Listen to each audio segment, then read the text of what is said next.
Hello, my friends. This is Deepak Chopra, and we are back again talking to luminaries, influencers in the realm of everything to do with human potential. And today, my very special guest is Rick Doblin, PhD. He's the founder and president of the Multidisciplinary Association for Psychedelic Studies, frequently referred to as MAPS, MAPS. He received his doctorate in public policy from Harvard's Kennedy School of Government, where he wrote his dissertation on the regulation of the medical uses of psychedelics and marijuana, and his master's thesis on a survey of oncologists about smoked marijuana versus the oral THC pill in nausea control for cancer patients. His undergraduate thesis at New College of Florida was a 25-year follow-up to the classic Good Friday experiment, which evaluated the potential of psychedelic drugs to catalyze religious experience. He also conducted a 34-year study, follow-up study to Timothy Leary's Concord prison experiment.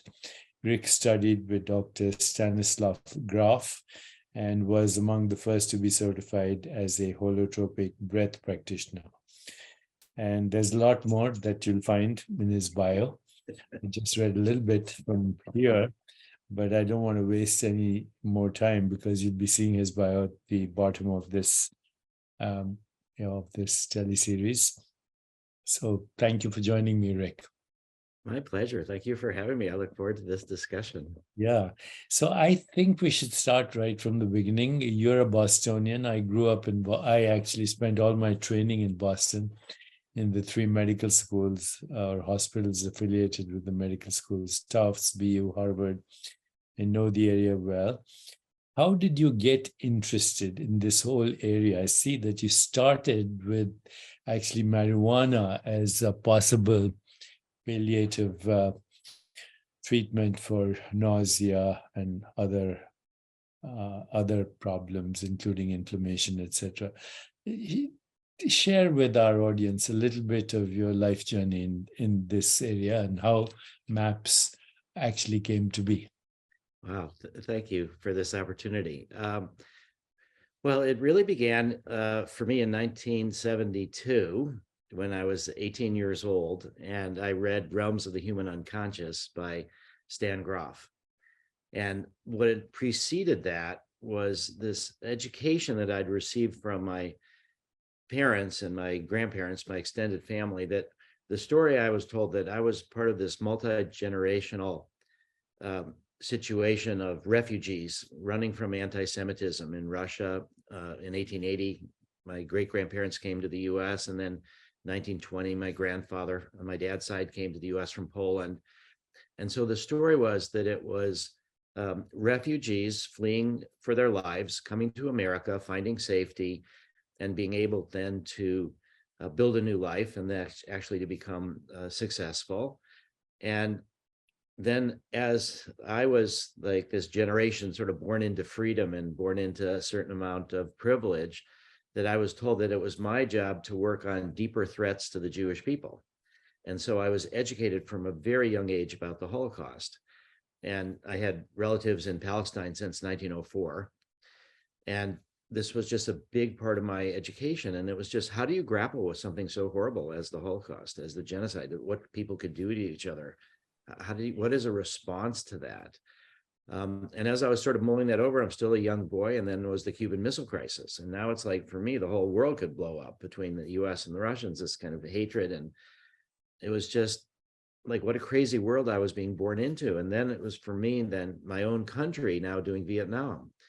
And so I had to respond to, I was in one of the last years of the lottery, and I knew I wasn't a conscientious objector, because you have to be a pacifist and be against all wars. And I felt sometimes it's important to defend yourselves. You know, people talk about how Gandhi in some ways was lucky to come up against the British, that, they had at least some sense of decency compared to what if Gandhi had come up against Hitler. So I wasn't a pacifist. And so I felt that I needed a different response. and I ended up being a draft resistor, and I decided I would go to jail, that I would serve my country by going to prison and costing the system resources. And all of this was like, God, I'm living in this crazy world. People are killing each other. And it's all more and more about these psychological factors. So I started thinking more about psychology, but I had believed all the propaganda about LSD. I was taught, I thought if you take LSD 5 or 6 times, you're certifiably insane. That's what we were told. And it hurts your chromosomes and you can't have normal babies and all of this. And I was studying I was studying Russian, and in my Russian class, a friend gave me a book to read, and I loved it. And I handed it back to him. And he said, the person wrote this book partially under LSD. And I said, that's absolutely impossible. Nothing good comes from LSD.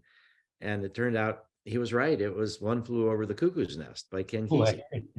And that's what broke apart the propaganda. I started thinking there must be more to LSD. So then when I started college in 1971 at a place called New College in Sarasota, Florida, I decided to try to take LSD. And I felt like a massive disappointment at my bar mitzvah. I thought my bar mitzvah would sort of turn me into a man. It would be a rite of passage that worked for thousands of years. But for me, it didn't work. I was the same the morning after as I was the morning before. No visitations. What was the LSD experience like? What happened? It was this sense that I was more than I was, that I was sort of in my biography. I was this who I thought I was, from birth to death. And it made me feel that there was this enormous amount of evolution that had come before me to make it so that I could even be here, and that there would be enormous amounts of life continuing after me, and that I had something more in common with everybody, with all humanity, with all life. It was this sense that this kind of experience, it was difficult for me to let go. I wasn't emotionally fluid in a way, but it caused me to question who I am, where do I belong, what is this big life situation that we're in. And it gave me hope, this intimation that if we could feel that we're all connected in these certain ways, that could be the antidote to genocide, to racism, to hatred, to patriarchy, all these things.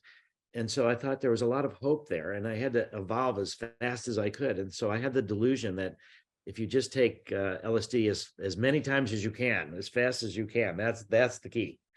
And so I did that, and I got completely lost. I totally undervalued integration. And I went to the guidance counselor at college, and now this is 1972. And he took me seriously, and he said, this is really important. And I had this sense too. Albert Einstein had this quote about how, that the splitting of the atom has changed everything except our mode of thinking, and hence we drift towards unparalleled catastrophe. What shall be required if mankind is to survive is a whole new mode of thinking. And so what is this new mode of thinking? I think it's beyond the ego, beyond the individual, that we're all in it in some ways together. And so when I went to this guidance counselor, he took me seriously, but then he gave me this book, Realms of the Human Unconscious. And when I read that, I was like, this is it. This is the way to get deep into the psyche. Jung has this incredible quote about the most important political, spiritual thing we can do is withdraw the projection of our shadow onto others. And I felt that this idea of, that we see ourselves in some ways overly positive, and our negative parts that we disown, we project out onto others, this shadow. And so if we could withdraw that and own that, and I felt that LSD was helping me do that, to disown parts of myself. And the guidance counselor, astonishingly, knew Stan Groff. And what Stan was talking about was science. I didn't trust religion so much, but I trusted science. And this was about spirituality, about psychodynamics, about birth trauma, and it was a technology to help people get better. So I felt that there was a reality check in that therapy. So it was all combined in this package of how do you help people appreciate and enjoy the precious life that we're given, and how do we help people adjust to suffering and to trauma and work through that.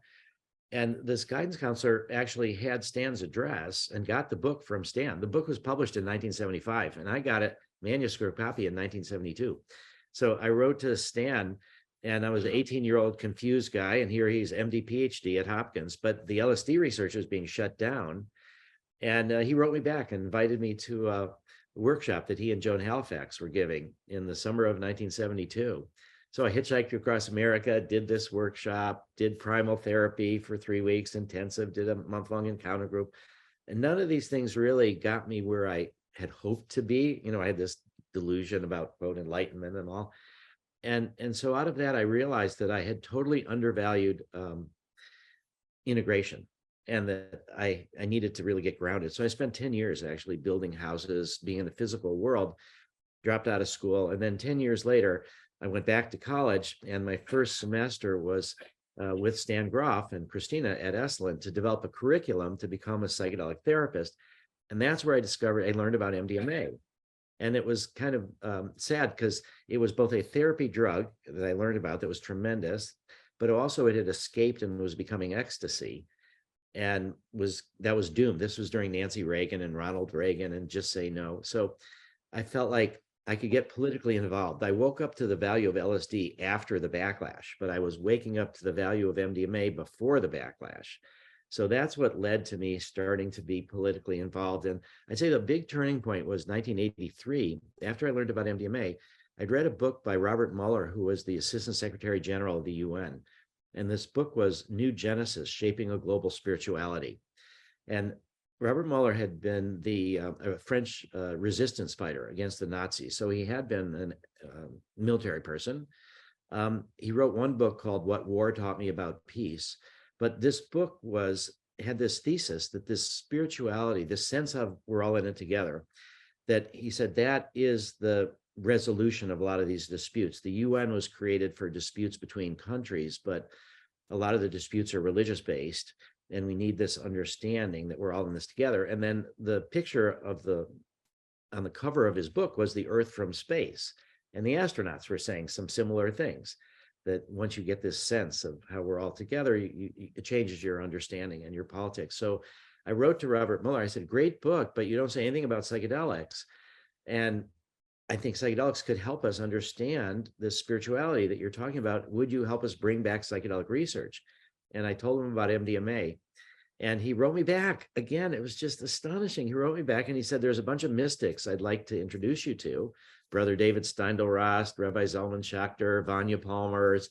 And the subtext was send them MDMA, which I had mentioned to them. And I did. And they would take MDMA. Brother David took it in the monastery to help him meditate in half doses, said it deepened his meditation practice afterwards. The way we talk about psychedelics is you can have an experience and then you can spend a lot of time integrating it without the drug. And that was my theory of change, in a way, affirmed by the Assistant Secretary General of the UN, that we need this underpinning of spirituality. And so when 1984, when I started a nonprofit before MAPS to try to protect the therapeutic use of MDMA, the government was going to move against ecstasy. And we had this advantage in that we, meaning this underground therapy community, we knew that the government was coming after us, but they didn't know we existed. They only knew about ecstasy as a party drug. They didn't know about the therapy drug. And so we were able to introduce various people, including Lester Grinspoon at Harvard Medical School, and a few others, who was an expert in psychiatry and who was a big advocate for psychedelic research. And so we sort of seeded people who would become witnesses once the legal case would come against the DEA. And that happened in 1984. They moved to criminalize MDMA. I went to Washington, filed for a hearing. We got a hearing and delayed the criminalization of MDMA for about a year. And we won the hearing, but the judge only gave a recommendation. The head of the DEA ignored the recommendation and criminalized MDMA and both recreational therapeutic use. That's where I realized I had to get more politically involved. And that's where I started MAPS, and that the only way is to go through the FDA. So it was the winning the case, but not getting what we needed, which was to preserve therapeutic use of MDMA, that really got me involved. And then when I had to start doing research, I still was an undergraduate at this time, and I wanted to do psychedelic research. This is now 1985 and 86. I graduated in 87, and there was no way to do psychedelic research. And I was very interested in this spiritual aspects of psychedelics. And I realized that the Good Friday experiment, which was done by Walter Pankey, Timothy Leary was the sponsor in 1962, an incredible experiment. And it was the first experiment really whether psychedelics could produce a mystical experience.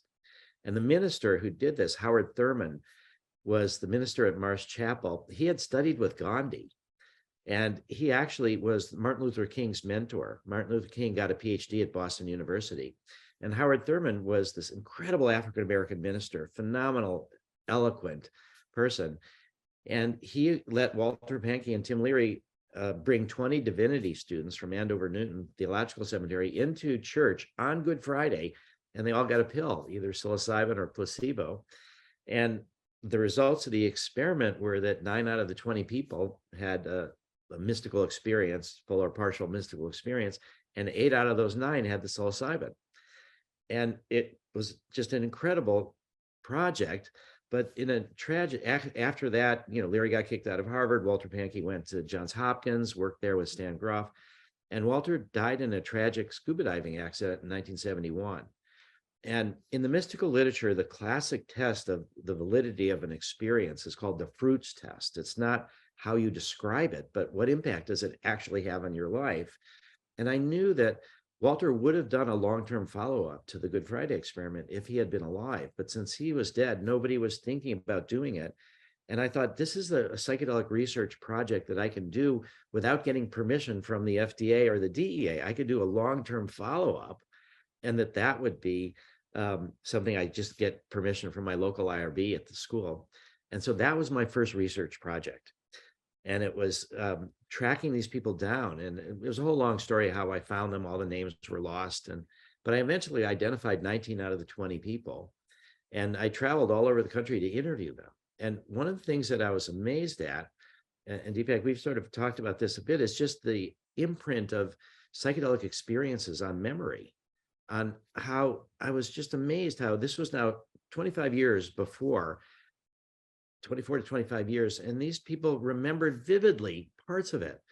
The people that were in the placebo group, yeah, I was there, but most of them said either it was so scary what I saw people going through that I decided I never wanted to do psychedelics again. And then the others were like, it was so interesting, I decided I wanted to do psychedelics as quickly as I could, but they didn't have much in the way of vivid memories, the way the people that got the psilocybin.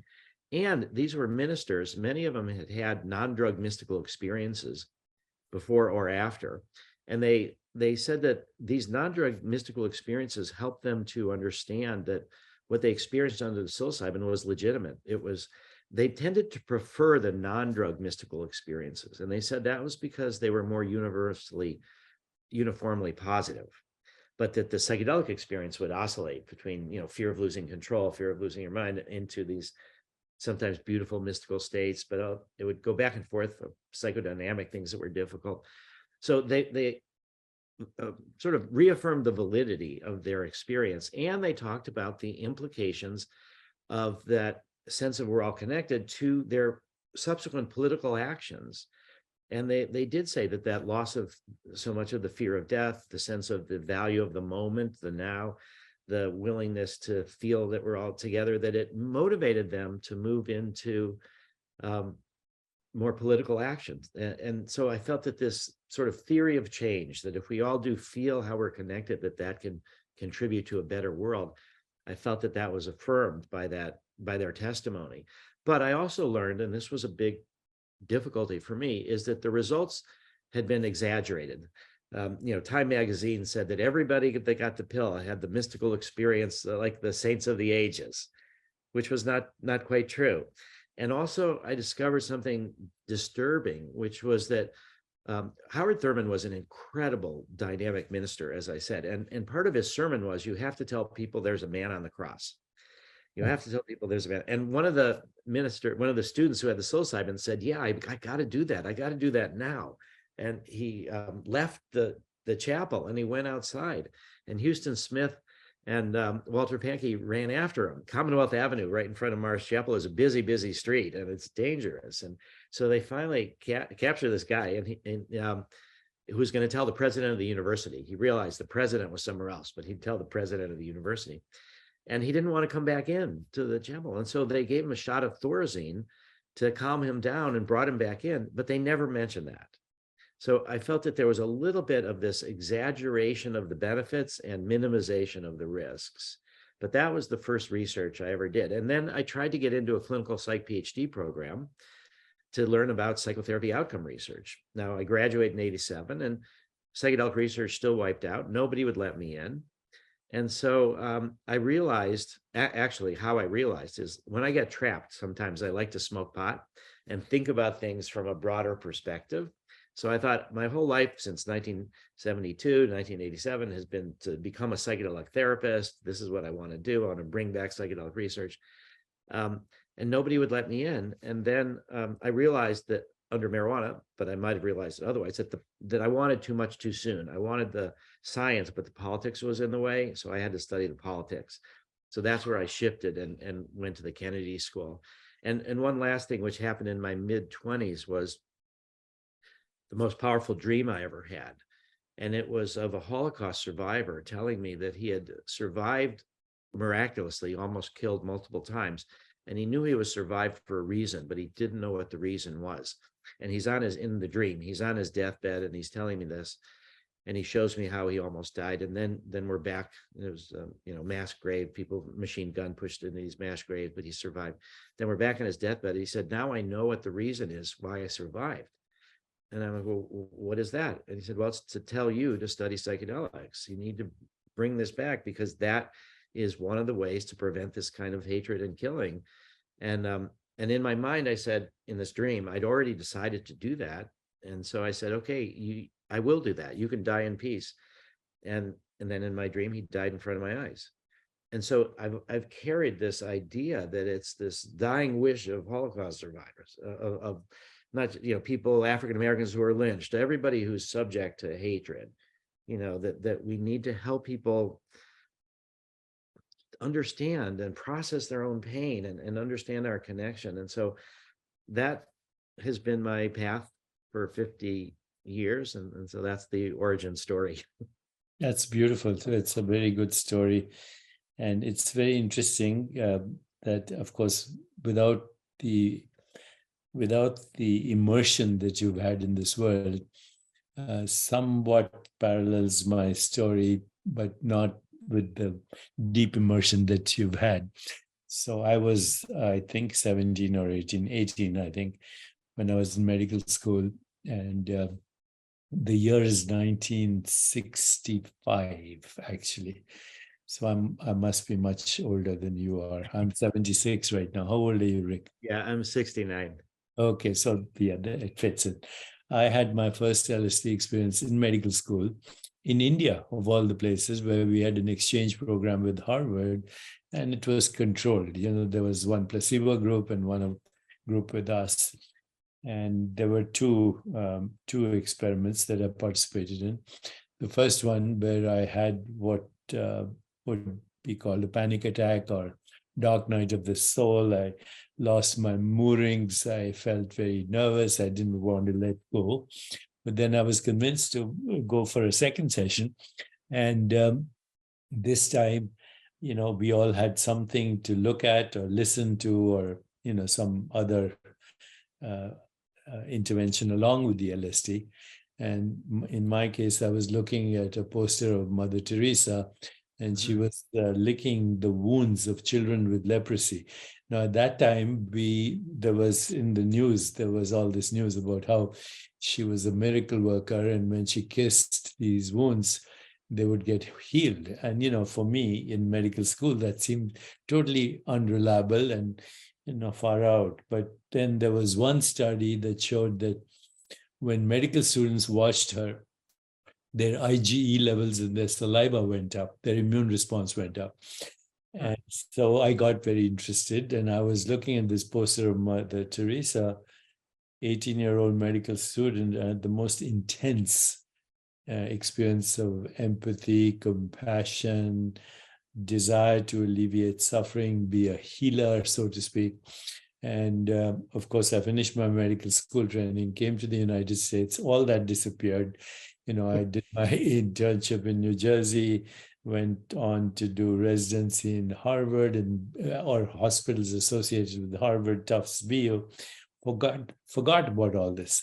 And then in the late 70s, working with a neuroendocrinologist, very famous, Seymour Reichland, got interested in neuropeptide research and molecules of emotion, and this pathways for serotonin, dopamine, oxytocin, opiates. In fact, one of my colleagues, Candice Pert, had discovered the opioid receptor.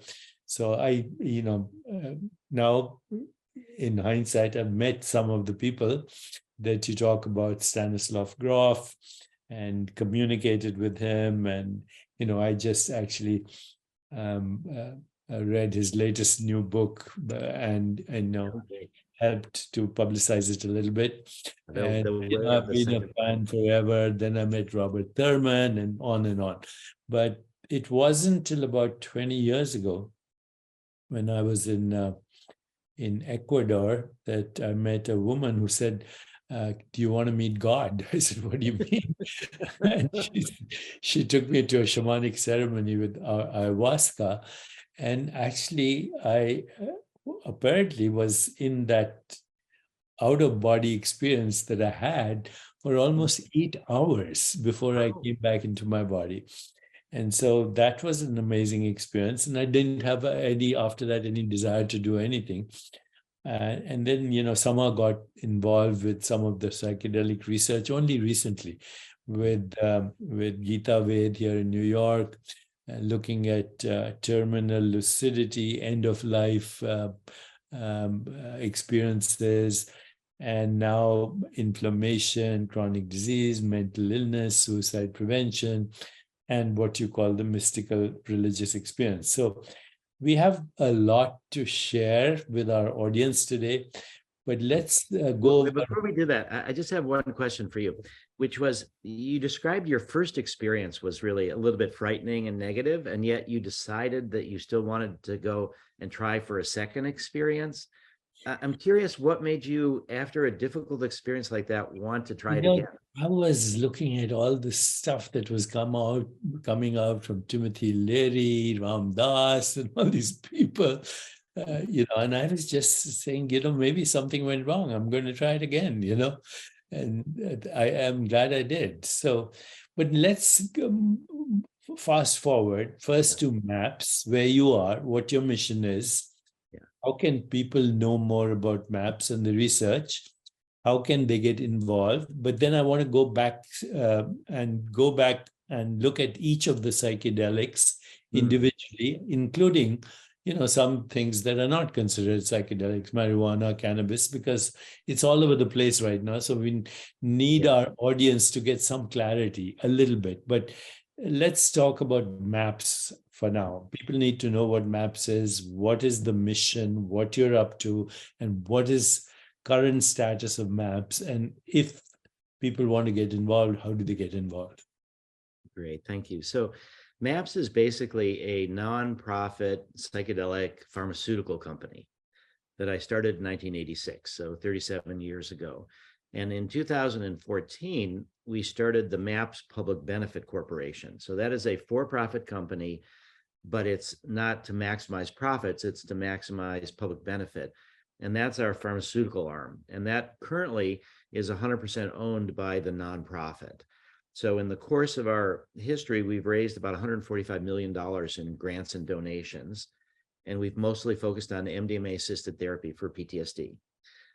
We also, a couple of years ago, we had a challenge raising more donations because of the rise of all these for-profit psychedelic companies, of which there's now hundreds. And so we have taken $43 million in a revenue share from investors, and we have about $20 million in what's called a convertible note, a loan, in a sense. So we are at this rare moment after 37 years where we still have the nonprofit, which is about 30 people, owns the Public Benefit Corp, which is about 130 or so people.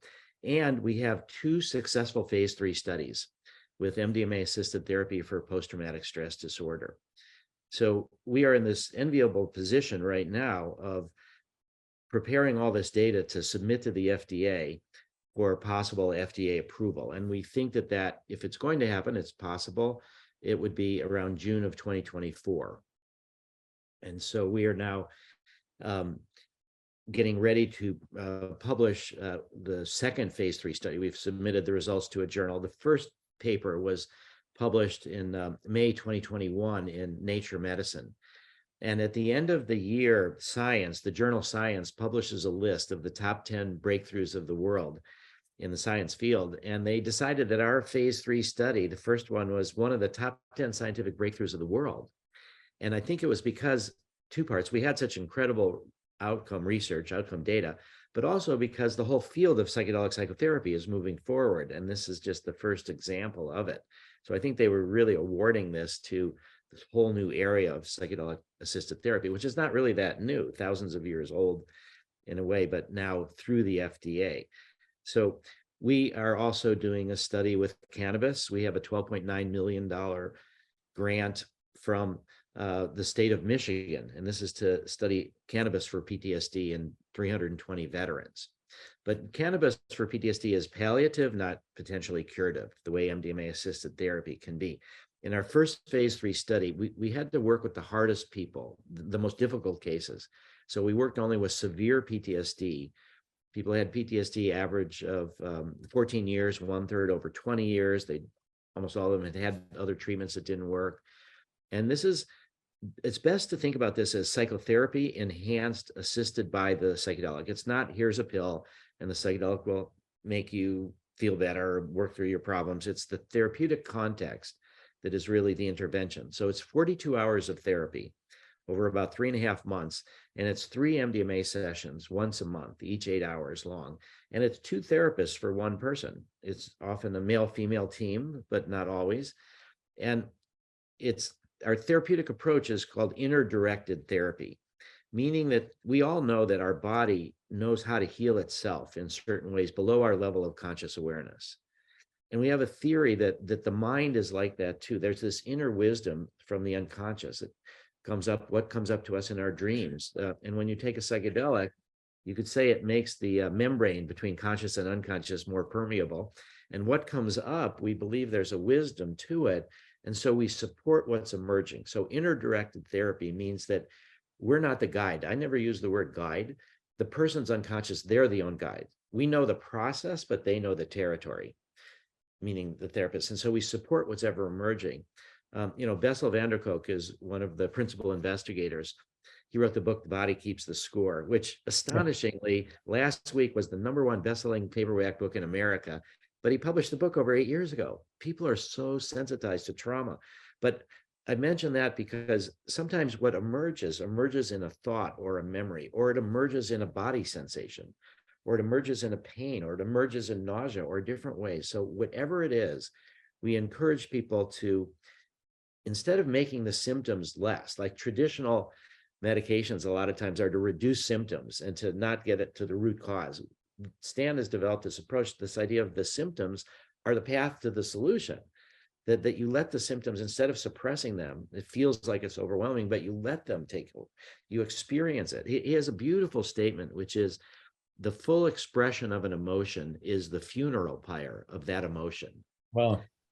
That if you really fully experience something, it will change it into something else. If you feel like you're trapped forever, the solution is not to run away. It's to say, I am trapped forever, and to accept that. And then you realize a part of you is always trapped forever, but it's not the whole. It's a part and not the whole. It becomes background instead of foreground.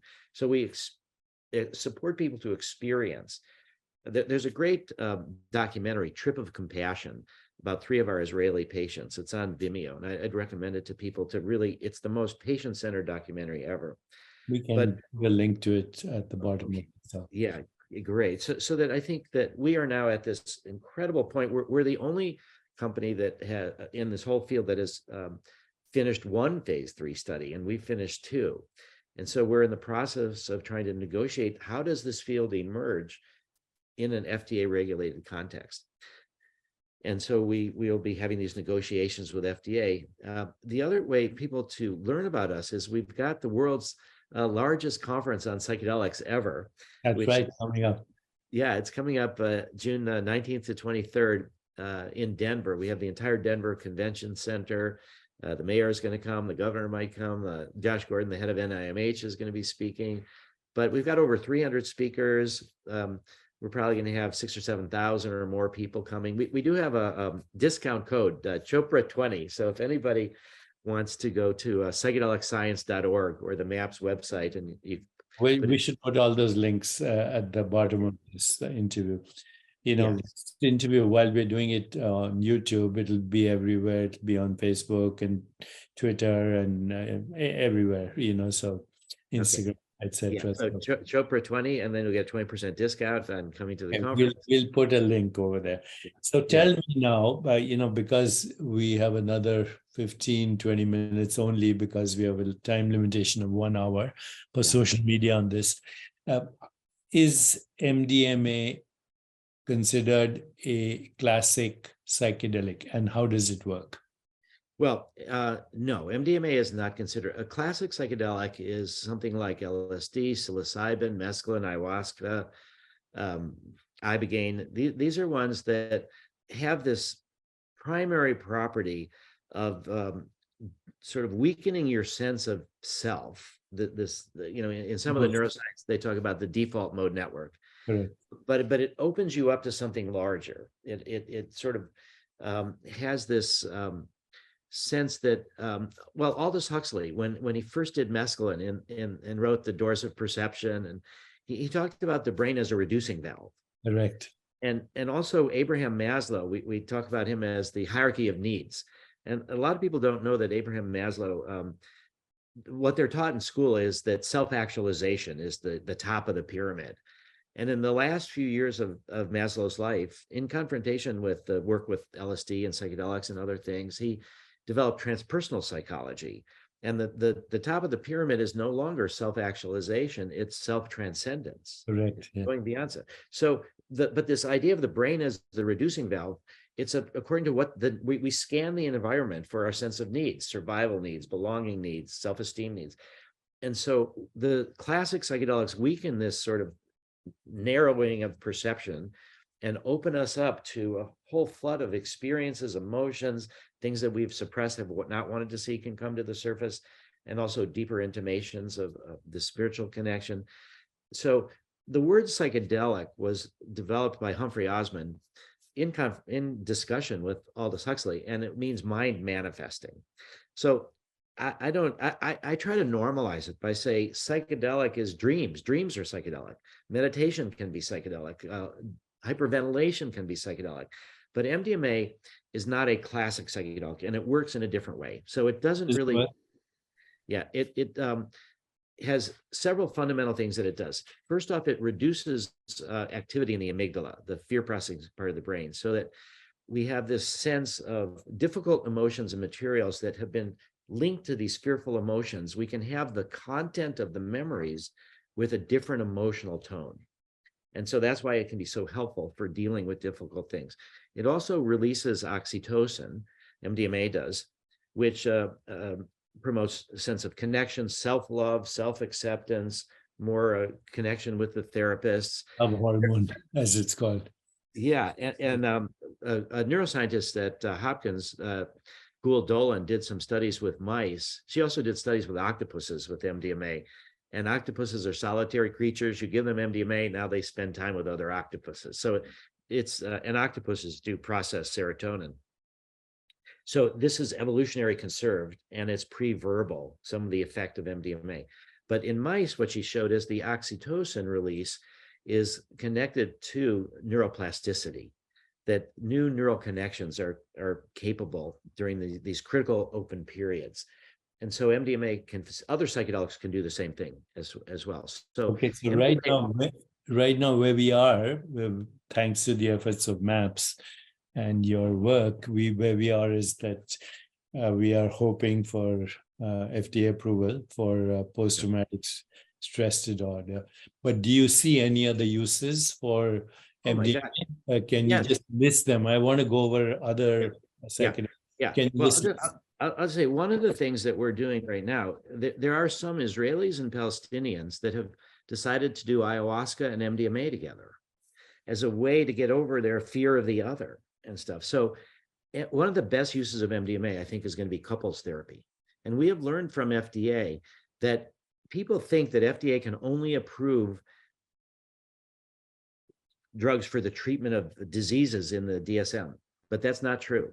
We could get potential FDA approval for couples therapy, and we have to come out, what is our primary outcome measure? What is our secondary measures? We have to agree on the methodology, but then we could do that. We've done studies with autistic adults with social anxiety with MDMA, and we made a lot of progress in helping people to get over this social anxiety. There was a study in England by a Dr. Ben Sessa with people with alcohol use disorder with MDMA. And it was very successful. And what it turned out is that people who become dependent on alcohol or other drugs are often running away from trauma. And if you help them process the trauma, then they're not going to need to run away so much, and they'll be able to handle these inner emotions. So that study was successful. MDMA, we did a great project with people with life-threatening illnesses that were anxious about dying with Phil Wilson. And so MDMA, I think, is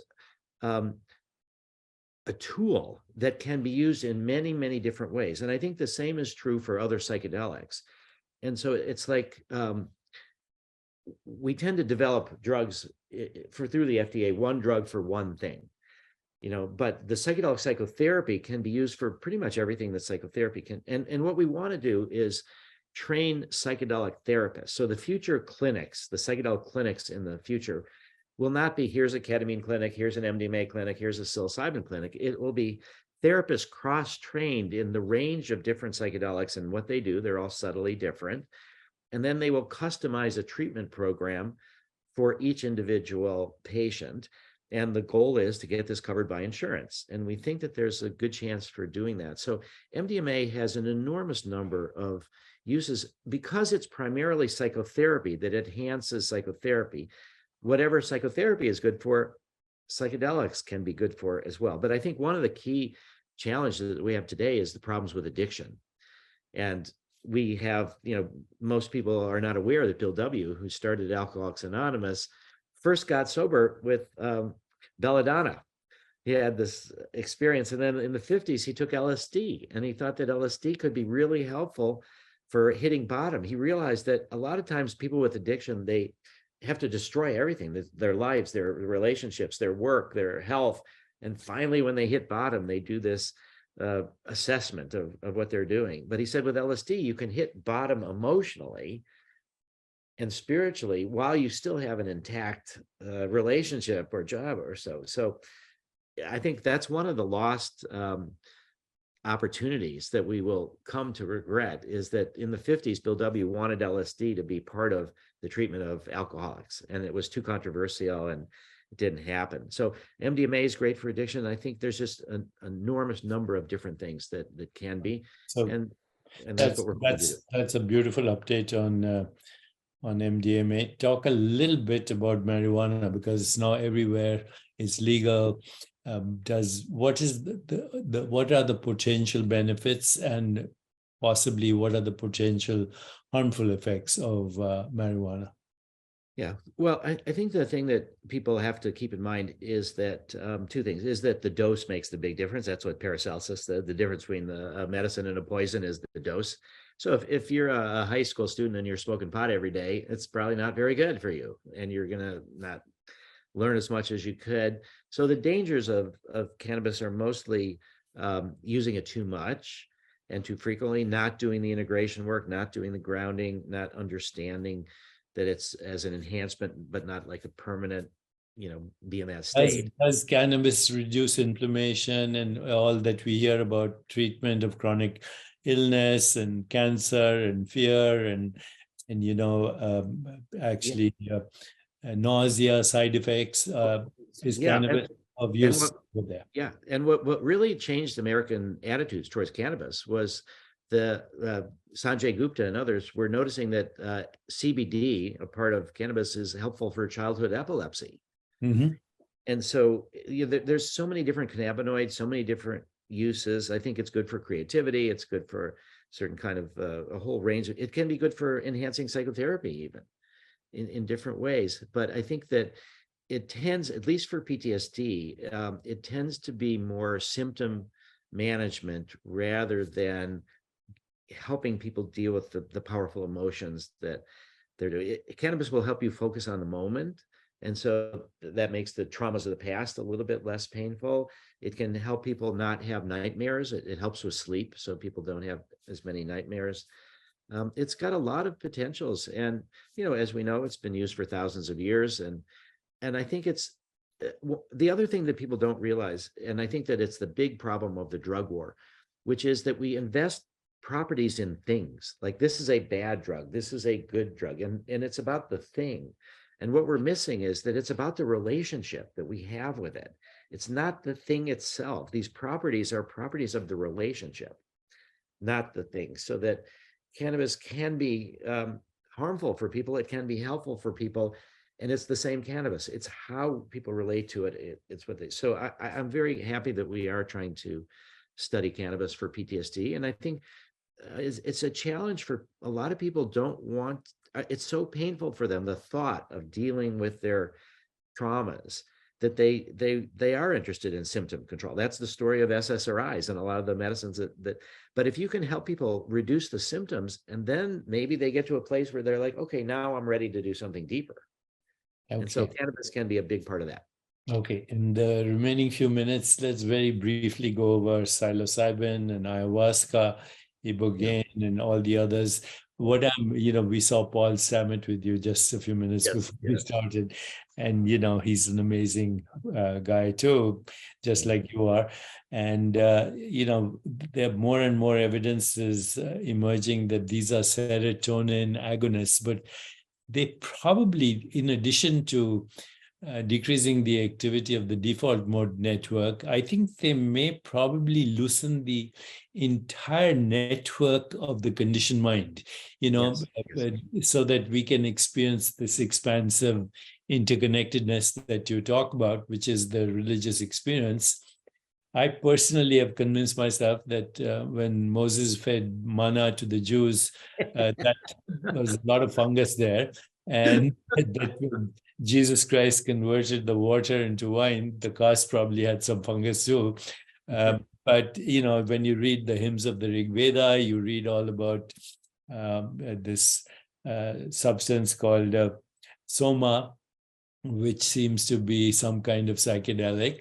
And of course, ganja, cannabis has a long tradition in the Shaivite traditions of India as a religious experience. And all religious experience is basically one, transcendence, two, the emergence of Platonic values as a result of that interconnectedness, and three, the loss of the fear of death. So I've had that in my meditation and my nightly practices. And it's very obvious that these psychedelics do influence the neural networks of the conditioned mind, which are basically the recycling of trauma. It doesn't matter, whether you were in the Holocaust, but all of us have intergenerational trauma. Yeah. And probably there's no one who hasn't had some trauma in their life, if not at birth, in utero, or intergenerational trauma. And we know all about the epigenetics of all that. So I do see that they have a role in not only terminal lucidity, end-of-life care, but actually going beyond the conditioned mind. So briefly, yes or no, and then I want to okay, but I'll also super briefly is the one historical evidence that you didn't mention was the Eleusinian mysteries. Oh yes, so that is the world's longest, for 2,000 years, the world's longest mystery ceremony. It's the flowering of the Greek culture, the beginnings of democracy, and that involved a potion called Kykeon that people drank and had this experience that they were under pain of death not to share. But everybody who is anybody that we think of in Greek society experienced that. And lately, through Albert Hoffman, Gordon Wasson, Carl Ruck, and others, it's became clear that the Kykeon was a psychedelic potion. So when we talk about integrating psychedelics back into culture and mainstreaming psychedelics, we're actually trying to do it for the second time.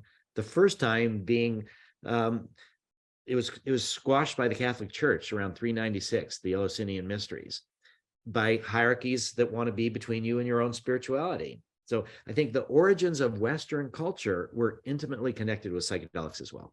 I totally agree. And I think the origins of great epics like Mahabharata, Ramayana, Odyssey, Iliad have something to do with that as well. Because they're extraordinary stories about extraordinary people and superheroes and superheroines and non-local dormant potentials and healing and all of that. So I totally agree with you. So last question, Rick, this is more philosophical than anything else.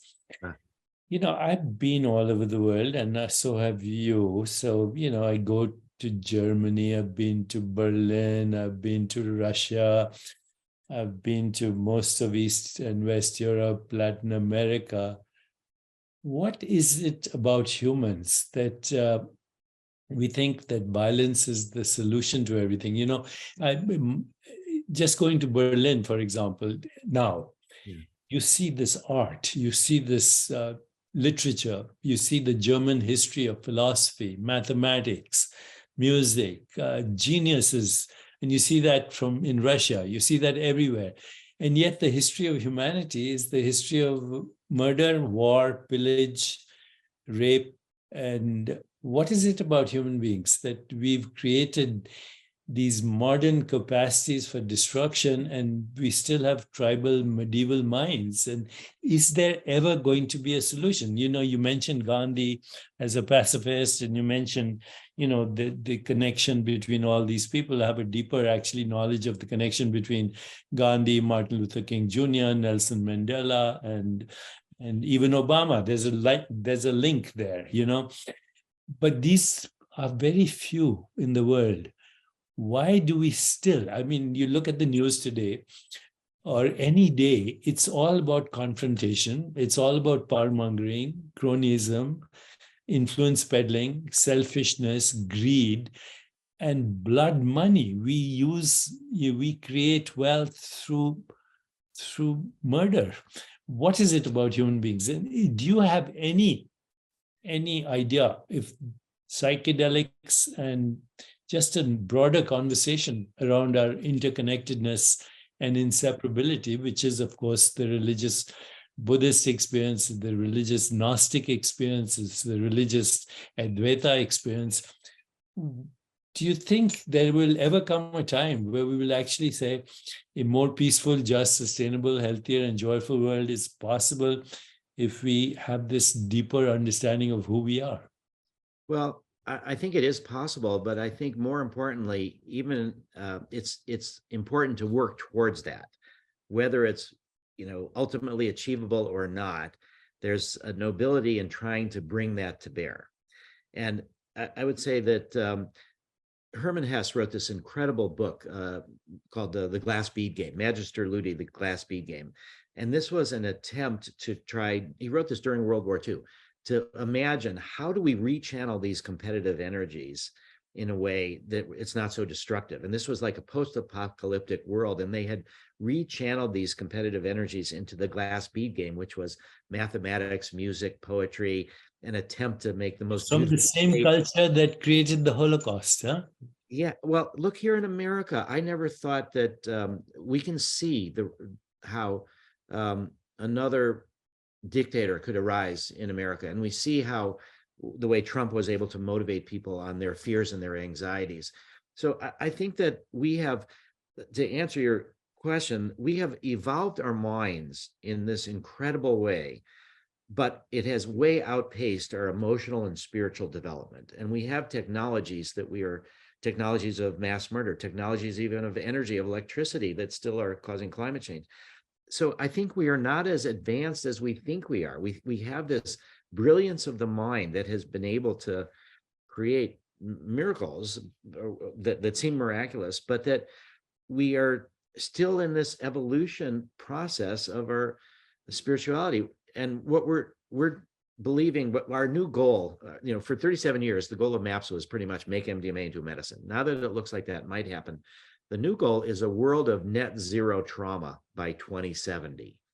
And it's going to take multiple generations. And the way you talked about Moses, one of the things about the spiritual stories about why did it take the Israelites 40 years in the Sinai before they got to the promised land? Because it's not that far.